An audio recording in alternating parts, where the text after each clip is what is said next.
pleasure to be here with you today to talk about compliance, how compliance is changing because of AI and the space we're in, and how technology is forcing compliance to change, and how those of us who are working in the compliance space to innovate in it are also using AI to push that innovation forward.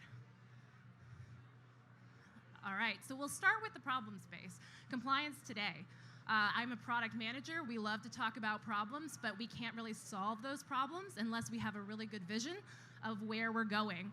And compliance, the vision is pretty simple. We all want to participate in this world of technology to make sure we can take advantage of the affordances of AI, what it can do for us, how it can improve our personal and professional lives. But in doing so, we want to make sure that our data is protected. That's the main aim. We want to live in that world and make sure all of our personal information is safe.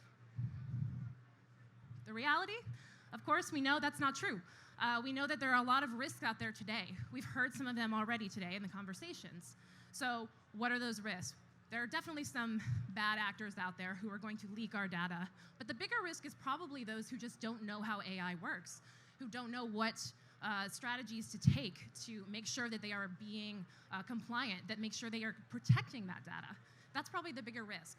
A little bit of laziness, but mostly just ignorance, because we all don't know. We're all figuring it out. So, AI, how do we protect it? Or how do we know that compliance can help us protect from careless actors, from those who have malintent? It's a standard of best practices for protecting our data, and that's what compliance is. So that's the vision of compliance. It's really, if you think about it, compliance is a strategy. It's a way for us to prove that we are responsible actors in the world of technology, which is increasingly becoming synonymous, right, with the world of AI, where we are right now. So that's the vision of compliance. How do you demonstrate compliance? I want to take a second and give a high-level view of of compliance and how it works. There are really four main phases. Again, really high level, but the first thing is readiness. You set up, you design a system to keep data, any data that you process and store, transmit, keep it protected. Once you design that system, you move forward to operating those controls, making sure that you are actually following the policies you put in place. You're not alone in that. You want to seek out an independent assessment. That's where the audit comes in. The auditor comes in, they are validated or they are certified by a certifying body.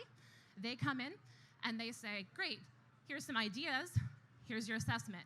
And then you can prove to the world that you have protected data. You can prove to your vendors that you are protecting data. You can sell to them. You also know that your vendors are protecting the data you are giving to them. Then there's the process of enhancement. You are going to continue to grow your business. We're all entrepreneurs here, so you're going to continue to look for ways to innovate, to change your tech stack, to bring in AI. And you need new controls, and you need to mitigate that risk differently. Compliance is even more important in an AI world. We're protecting data, that's what compliance is. But in AI where we don't know what's happening, and we have this level of rapid adoption, we already talked about ChatGPT, the mind-blowing adoption we have, 1 million users in 5 days, billions of users today, mostly organic traffic. I honestly can't even process that. But the rapid adoption in which we are all speeding forward and really not reading those terms of use, just signing on because we know we need to, because that's the direction things are going, this makes compliance more necessary. That lack of understanding in conjunction with that rapid advancement, that is also part of why compliance is important. Having those auditors come in, having the validated assessments to show that you are processing data correctly. So don't we already have standards? We have standards, but they are struggling to keep pace. We have some national standards, we have some state-based standards, the EU has privacy standards, we have the FTC admitting that we need to do something, but we don't have the regulation chest yet. Part of this is because compliance is built on demonstrability. How do you demonstrate that you are following the procedures, the regulations? It's difficult to do when AI is doing the work for you, when you can't necessarily point to something. One example in the compliance space is change management. So every time you want to change your code base, you want to explain the change, identify the code being used, get approval, and being able to point to that. That's demonstrable evidence. In an AI world, when code is generating more code, how do you point to that? It's a space where things are going to keep changing and growing, so we need people to show us the way how to get there, even to fill in the gaps until these standards themselves get there. There's some movement in this direction, so that is important to know. It takes a lot to move anything that's incumbent, right? So we are seeing some advancement. ISO, an international standard, is putting out this list I've put up here. The last one, though, if you'll take a look at it with me, it's 27090, Guidance for Addressing Security Threats in AI. We're at the level of guidance. We're still too high level to know exactly how to do that, because we're all still discovering it together. So, rapid adoption, lack of understanding, and a lack of established compliance standards yet. We're living in a space of fear for this data protection in a lot of ways. But we can, if we do it smartly, if we think about compliance in a really smart way and use AI in the right ways in that space, we can deal with that. We can still prove that we're handling data well. So that's what I want to talk about, what we're doing in the compliance space. I work for a company called Thoropass. It's a compliance management platform, software as a service, all in one, everything from readiness all the way through to that audit and including that audit and continuing in the enhancement. So how are we, who are working to innovate already in the compliance space, adopting AI to, first of all, make sure that we are adopting it well, but to do it in a way that's going to help customers and other folks know that they can also be compliant? We think that we're not going to change compliance, we're going to enhance it. So AI is going to come in to all of these spaces and enhance the power of the human, which we've already heard on the conversation today. So let me give you an example of how we're going to do that by putting the human in the loop. We follow these three principles: security by design, human in the loop, and a really strong drive to unlock new potentials for what compliance can mean. All right, I definitely don't expect anybody to read any of this, but let's imagine that you have a policy.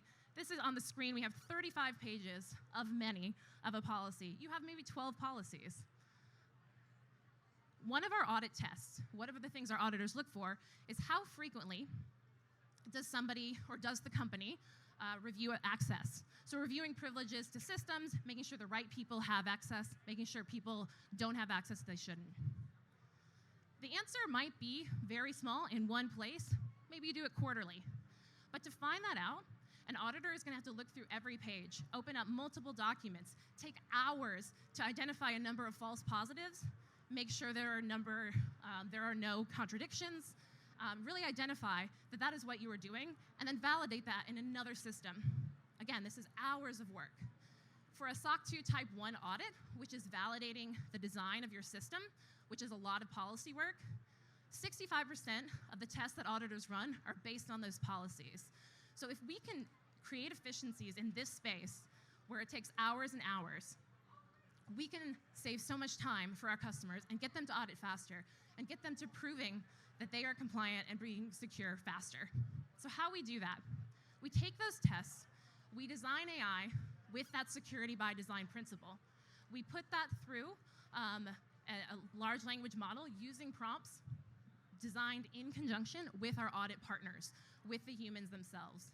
We can process multiple documents from disparate sources at one time, and we can have an output that is human readable in a way that we don't today, and that takes hours to generate today. Then we have our friendly, smiling auditor faces that can give us that human validation. We want to make sure that everything is designed with that human validation as part of this process. That's the human in the loop. From that, we can generate multiple reports from one audit experience. One audit typically takes up to 6 months for our customers. Being able to do that for one framework takes about 6 months. Imagine what we can do if we can make this process from hours to minutes, then you can get reports faster. And you can do multiple framework reports in one audit. That's where we are now. That's the kind of work we're doing to increase efficiencies, to make our humans more effective, to enhance their power through the power of the technology and AI, through these principles. What does that mean for the future? Right now, audits are point in time. They are looking back historically. If you are looking at a vendor and you get an audit report, that might tell you what they did a year ago and how secure they were a year ago, and that report will last for about a year.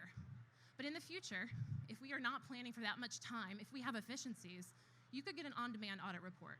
That's the kind of work and the vision we have for compliance and AI, to redefine what compliance is.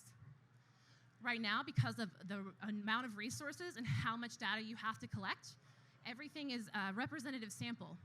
You look at a sample to verify that you are being compliant or that the company is being compliant.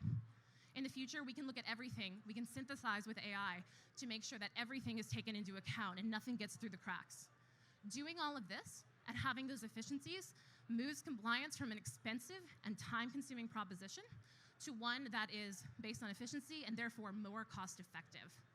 All of this allows anybody who is seeking compliance to innovate faster, focus not on compliance, but use that as an opportunity to sell to more vendors. Use that as an opportunity to focus on what you're innovating in, because you know how you're doing today, instead of planning for an audit 6 months in the future. All of that is possible only if we keep the human in the loop, which is our proposition, and which is what we're working on now, but that is how we change compliance in the future. So I would be remiss in talking about about policies as an example, if I didn't offer you a chance to view the policy from the beginning. So we have an opportunity for anybody who's in the entrepreneurial space to check out our platform, our policies. Feel free to scan this QR code. Come talk to me. My colleague Joe is somewhere around here. He's in the back, so feel free to talk to us. We're happy to talk more compliance. I am also happy to talk more on the technical level, on the product level, on any level about AI and compliance and what we're doing. I look forward to meeting you all, and I thank you for your time today. Thank you.